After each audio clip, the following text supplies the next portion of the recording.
Bien le bonsoir à tous, dans cette nouvelle vidéo, je vais vous parler de l'aéroport de Dubaï.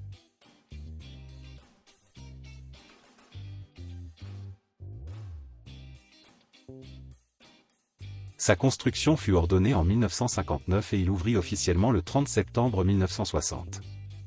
Au départ, il ne pouvait accueillir que des appareils de la taille des DC-3 car il avait une piste de sable qui ne mesurait que 1800 mètres. À l'époque, l'aéroport de Dubaï ne possédait qu'un petit terminal et d'une zone pour garer les avions. En 1963, la construction d'une plus grande piste commença. Cette piste était faite d'asphalte et elle mesurait 2800 mètres de long. Un taxiway fut également construit et cette infrastructure ouvrit en 1965. Un nouveau terminal et des instruments d'atterrissage furent aussi aménagés pour moderniser l'aéroport. Ces travaux ont permis à l'aéroport d'accueillir 9 compagnies pour 20 destinations en 1969. Dans les années 70, l'aéroport continua de se moderniser pour pouvoir accueillir le Boeing 747 et le Concorde. Parmi les modifications rajoutées, il y a l'allongement de la piste à 3800 mètres et l'ajout d'un ILS, un dispositif qui permet aux pilotes de poser l'appareil avec une visibilité nulle. Dans les années 80, l'aéroport était un point d'escale central pour les avions qui venaient d'Europe et qui se rendaient en Asie. Cette époque fut terminée quand des avions capables de faire de très longues distances ont vu le jour. Au début des années 2000, l'ouverture du terminal numéro 2 a marqué le début d'un énorme projet d'expansion. En 2007, le terminal numéro 3 a vu le jour après 4 ans de travaux, portant la capacité de passagers à 75 millions. Avec l'arrivée de l'Airbus A380, l'aéroport a dû investir 230 millions de dollars.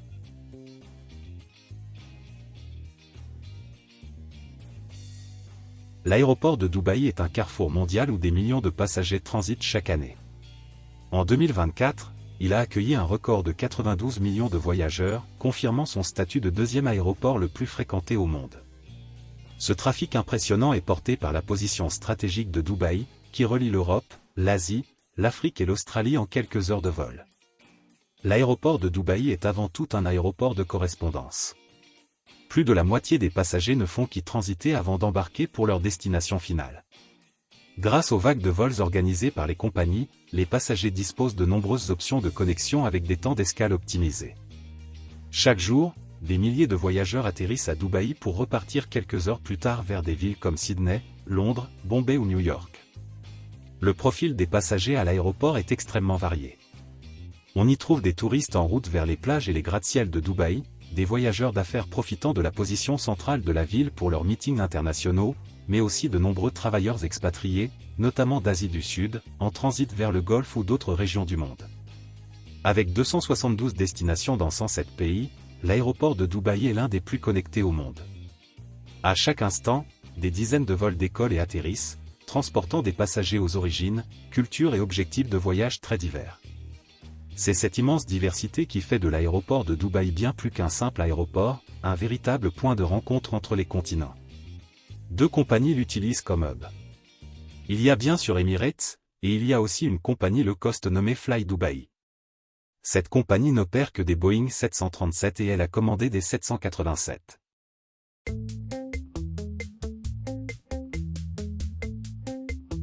L'aéroport de Dubaï possède 3 terminaux pour les passagers. Les terminaux 1 et 3 sont directement connectés et les voyageurs peuvent voyager librement entre eux. Le terminal numéro 1 a une capacité de 45 millions de passagers et il est utilisé par plus de 100 compagnies. Il mesure 520 000 m² et il possède 221 bureaux de check-in. Le terminal 2 peut accueillir 10 millions de passagers. Ce terminal est utilisé pour les vols courts courriers et Fly Dubai y est implanté. Le terminal 3, qui a coûté 4,5 milliards de dollars à construire, a une capacité de 65 millions de passagers.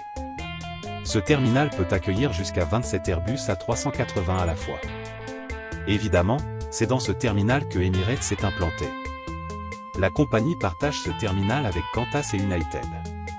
Avec sa surface au sol de quasiment 2 millions de mètres carrés, c'est un des plus grands bâtiments du monde.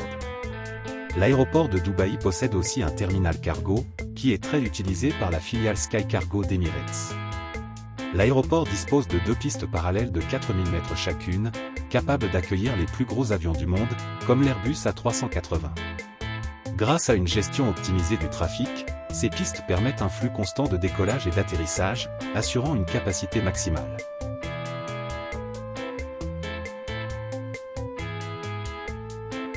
Le futur de l'aviation à Dubaï repose sur un projet ambitieux, le transfert progressif des opérations de l'aéroport vers l'aéroport Al Maktoum.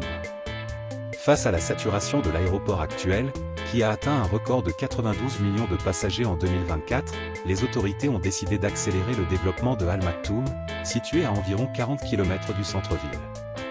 L'objectif est de faire de Al Maktoum le plus grand aéroport du monde, capable d'accueillir plus de 250 millions de passagers par an.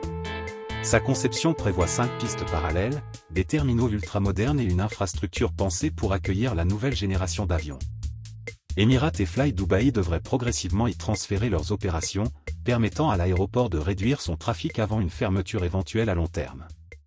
Ce projet colossal, dont la mise en œuvre complète s'étalera sur plusieurs décennies, vise à consolider la position de Dubaï comme hub aérien mondial et à répondre à la croissance continue du trafic aérien dans la région.